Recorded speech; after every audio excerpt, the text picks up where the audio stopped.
Vamos lá, vai ser um vídeo bem breve. Eu não ia gravar nenhum vídeo para falar sobre essa questão aqui no YouTube.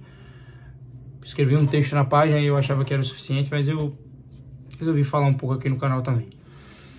É difícil gravar esse vídeo porque o Gabriel, ele, se vocês olharem aí no canal, o primeiro vídeo de todos, o meu primeiro vídeo para a internet, aqui para o canal, foi falando sobre o Gabriel, foi falando sobre a idolatria dele no Flamengo, falando sobre como eu enxergava ele na história do clube, enfim, todas essas coisas que pra mim não mudam, só que eu acho que dá uma, não sei, dá uma brochada, não sei como é que fala, eu não sei nem de fato qual é a minha opinião concreta sobre esse assunto, o que eu sinto, o que eu não sinto. Vamos lá, vamos na raiz da questão, o X da questão. O problema de fato é o Gabriel usar a camisa do Corinthians? Não é.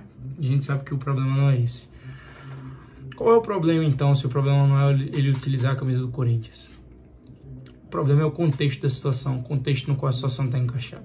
É um contexto que não favorece nada o Gabriel, pelo contrário. É um contexto de um jogador que é ídolo do clube, um dos maiores da história, que não vive um bom momento, que já não vivia um bom momento antes da punição, que já estava há muito tempo sem atuar bem, passou um tempo sem poder nem sequer treinar com o grupo no CT, e foi abraçado pela torcida, foi acolhido pela torcida no seu pior momento no clube, na história do clube, nesse tempo todo que ele esteve utilizando a camisa do Flamengo. E depois disso, que ele volta, ele é ovacionado na sua volta para os gramados, mesmo ele não estando bem. Isso foi deixado de segundo plano, isso foi deixado de lado pela torcida. A torcida só reconheceu a importância dele para a história do clube e abraçou ele para comprar a ideia de que em algum momento ele ia voltar a ser o Gabriel que a torcida acostumou a ver. E dentro disso tudo, o Gabriel aparece usando a camisa do Corinthians na casa dele, com outras pessoas. Eu acho que mesmo que tenha sido algo privado, algo do Gabriel na casa dele, na vida pessoal, eu acho que não era o ideal ele estar num ambiente com outras pessoas utilizando a camisa do Corinthians, mesmo que tenha sido algo da vida pessoal do Gabriel. Não costumo dar muita opinião, muito pitaco em vida pessoal do jogador. Sempre fui o cara que vou um pouco contra a maré, né, nessas situações midiáticas, né, polêmicas que a mídia inventa. Eu acho que o jogador tem a vida dele normal e ele faz o que ele quer. Só que eu acho que no contexto da situação, esse contexto, ele não favorece o Gabriel. E eu acho que é um contexto que não tem como defendê-lo. Ainda tem a questão lá do início do ano, né, aquelas declarações dele em entrevistas, elogiando a torcida do Corinthians, mais de uma vez, falando sobre isso. Tem a questão das declarações do presidente do Corinthians, assim que assumiu, falando sobre uma contratação do Gabriel, sobre querer ele, sobre contratá-lo. Tinha aquele entrave dele sobre renovar ou não renovar com o Flamengo. Começou a levantar a possibilidade dele se transferir para o Corinthians. Era algo inviável, de fato. Eu até falei sobre isso na página. Morreu ali. Se tivesse morrido ali e não tivesse tido mais nada, era algo que ia morrer e não ia ter mais nenhum tipo de problema. Mesmo que na época não tivesse pegado tão bem assim, ia morrer ali porque não ia ter tanta relevância. O problema é que o que acontece depois, e logo no contexto, né, de um momento que não é um momento legal para o Gabriel no clube, mesmo não sendo um momento legal, a torcida abraçou a causa, abraçou ele, acolheu e acaba acontecendo uma dessa. Não acho que tenha sido proposital, como muita gente vem falando, né? Eu acho que é um lado muito alarmista e extremista de ver aqueles famosos abutres que estão só querendo a sua audiência, só querendo o número, só querendo o engajamento, e eles vão fazer isso a qualquer custo. Vão criar uma polêmica, vão querer dizer que não existe mais Gabriel na história do Flamengo, dizer que acabou a história dele, que ele rasgou a história dele no Flamengo. Não vejo por esse lado, não vejo como algo proposital, algo provocativo ao clube, a algum dirigente, a torcida, não vejo. Eu acho que ela tá uma forma ingênua e meio burra de enxergar a situação, porque a troco de quê? Que porra que ele ia querer mutilar a imagem dele assim no clube num momento tão difícil como esse, logo num momento desse, nesse contexto. Acho que é meio burro pensar que isso foi proposital. Mas mesmo que não tenha sido proposital, mesmo que tenha sido num ambiente da casa dele, um ambiente de amigos, sabe?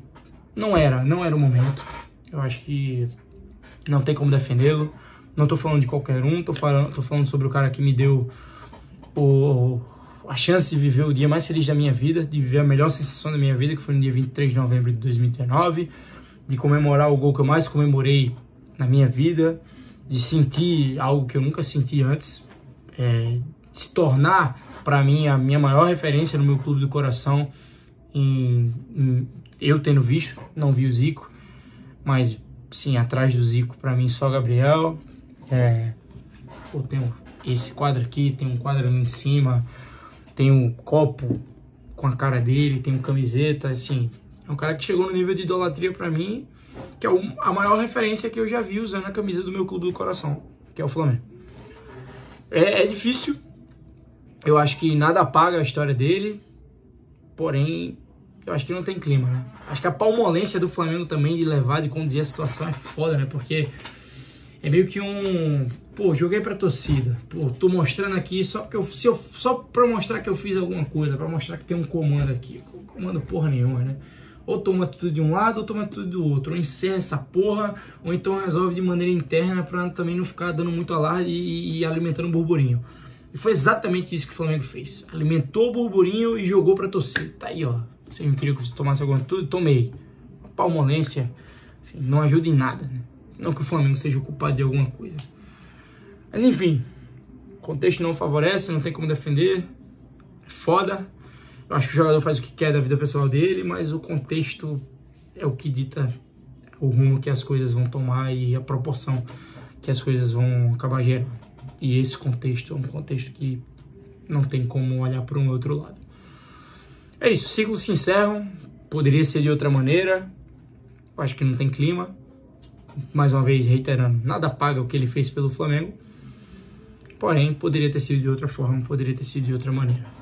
É isso, não vão na onda dos abutres, tenham um pouco de serenidade para enxergar a situação, para enxergar os fatos. Eu acho que isso deixa a gente com um pouco mais de clareza sobre as coisas, do que a gente ficar gritando igual um idiota, esses caras que ficam aí na internet. É isso, deixa aí nos comentários se você concorda ou discorda. Valeu, é nóis.